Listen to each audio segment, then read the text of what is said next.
Hi guys, welcome back to my channel. दोस्तों, quarter four के results आप लोगों को पता ही है स्टार्ट हो चुके हैं। टीसीएस ने रिजल्ट्स का आगाज किया था, उसके बाद इन्फोसिस के बहुत खराब रिजल्ट्स आए थे और आज आए हैं एचसीएल टेक्नोलॉजीज के रिजल्ट्स दोस्तों। और रिजल्ट्स यहाँ पे भी बिल्कुल अच्छे नजर नहीं आ रहे हैं। तो किस तरीके के रिजल्ट्स आए हैं एचसीएल टेक्नोलॉजीज के और आप लोगों को क्या करना चाहिए इस स्टॉक में, जानेंगे इस वीडियो में। तो दोस्तों, एचसीएल टेक्नोलॉजीज के क्वार्टर फोर के रिजल्ट्स आए हैं और यहाँ पे हम देखने वाले हैं कंसोलिडेटेड रिजल्ट्स। और अगर हम रेवेन्यू फ्रॉम ऑपरेशंस पे नजर डालें तो आप देख सकते हैं रेवेन्यू फ्रॉम ऑपरेशन जो इस क्वार्टर में आया है वो आया है 26,606 करोड़ एज अगेंस्ट 22,597 करोड़।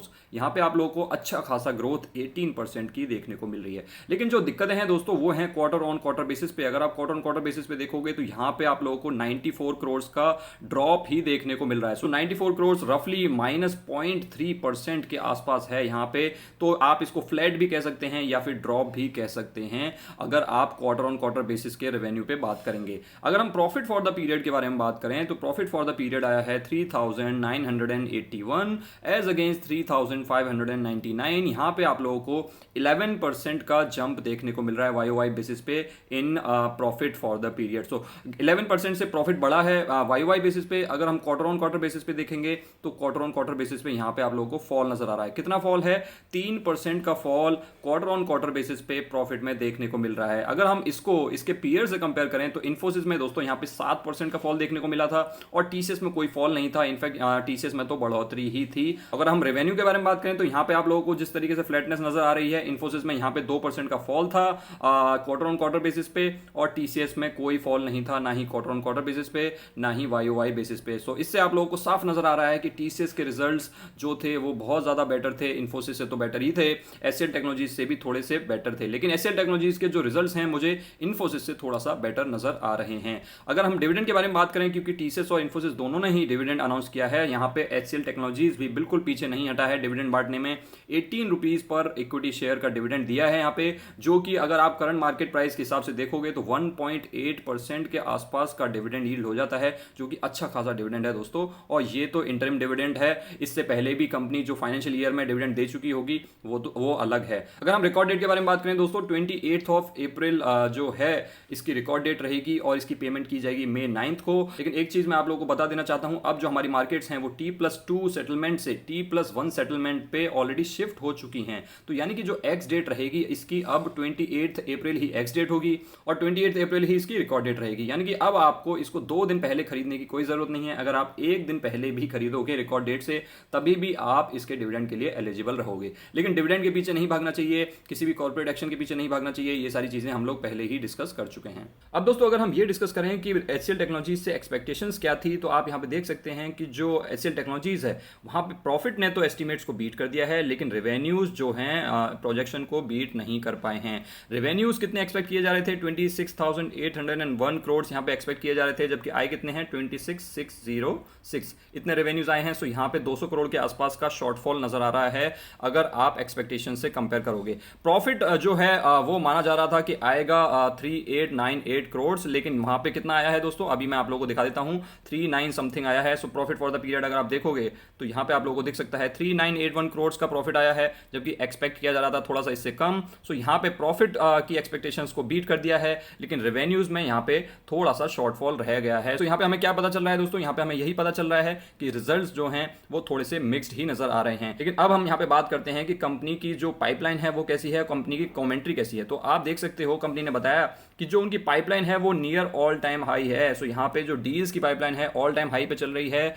और यहाँ पे अगर आप देखोगे तो एट्रिशन रेट के बारे में भी अभी हम आगे बात करेंगे। जो 3674 एम्प्लॉइज का इस क्वार्टर में एडिशन हुआ है और जो टोटल स्ट्रेंथ है वो अब 2,25,000 तक पहुंच चुकी है। इसके आगे कंपनी ने यहाँ पे हेल्दी रेवेन्यू ग्रोथ के प्रोजेक्शंस भी बताए हैं। 6 to 8% का रेवेन्यू ग्रोथ के प्रोजेक्शंस हैं और ऑपरेटिंग मार्जिन के प्रोजेक्शंस हैं 18 to 19%। सो यहाँ पे अच्छी बात है कि एचसीएल टेक्नोलॉजीज जो है अपने रेवेन्यू गाइडेंस भी दे रही है और वहां पे एक पॉजिटिव कमेंट्री नजर आ रही है। यहाँ पे पाइपलाइन भी नियर ऑल टाइम हाई चल रही है। ये सारी चीजें कंसिडर करते हुए दोस्तों और पीछे के नंबर्स कंसिडर करते हुए मुझे एचसीएल टेक्नोलॉजीज के रिजल्ट्स जो हैं डिसेंट नजर आ रहे हैं। डिसेंट क्योंकि आजकल मार्केट में हालत इतनी ज्यादा खराब चल रही है, आईटी सेक्टर कंपनीज के रिजल्ट्स अच्छे नहीं आ रहे हैं। ये सारी चीजें ध्यान में रखते हुए डिसेंट हैं। वैसे तो रिजल्ट्स ऑब्वियसली वीक हैं, लेकिन अगर आप इसको टीसीएस इन्फोसिस से कंपेयर करोगे तो इन्फोसिस से तो बेटर ही हैं रिजल्ट्स और टीसीएस के कंपेरेबल रिजल्ट्स मुझे यहाँ पे नजर आ रहे हैं। एट्रिशन रेट भी अगर आप देखोगे तो 21.7% से घट करके 19.5% हो गया है। ये इन्फोसिस में काफी ज्यादा फॉल हुआ था, तो इन्फोसिस में ज्यादा इंप्रूवमेंट था।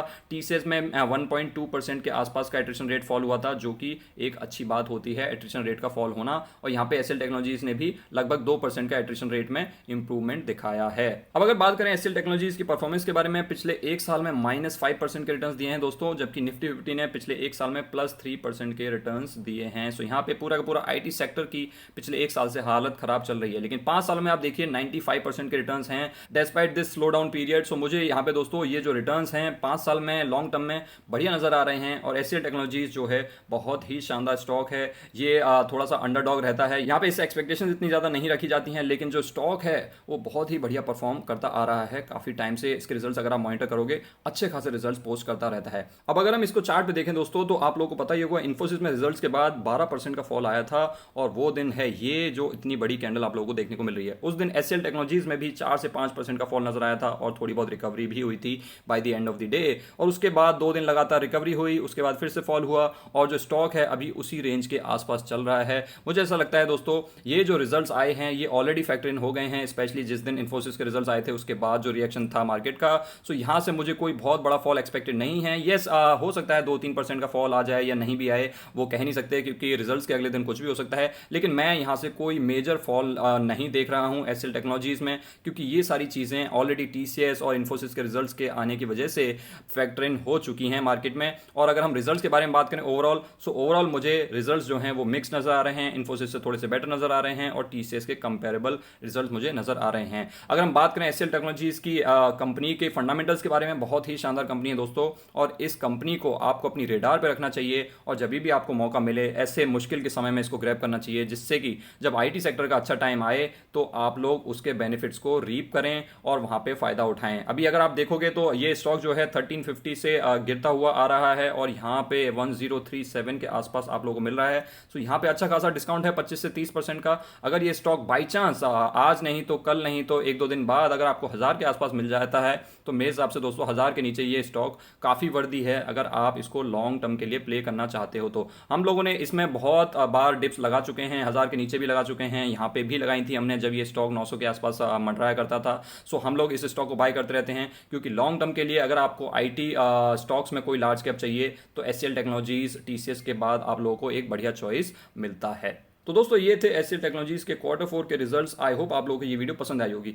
अगर पसंद आई थी तो आप मुझे नीचे कमेंट सेक्शन में बताइए कि आपको ये वीडियो कितनी पसंद आई, और बाकी आप इन सारे वीडियोस को भी देख सकते हैं जिसमें हमने एचडीएफसी बैंक के रिजल्ट्स को डिस्कस किया था, इन्फोसिस के रिजल्ट्स को डिस्कस किया था, टीसीएस के रिजल्ट्स को डिस्कस किया था, और आगे आने वाले सारे रिजल्ट्स को डिस्कस किया जाएगा। और अगर आप हमारे चैनल के और भी ज्यादा क्लोज आना चाहते हैं तो आप ज्वाइन बटन को क्लिक करके मेंबरशिप्स को एक्सप्लोर कर सकते हैं और अपने अकॉर्डिंग ज्वाइन कर सकते हैं। Thanks for watching guys, I will see you next time.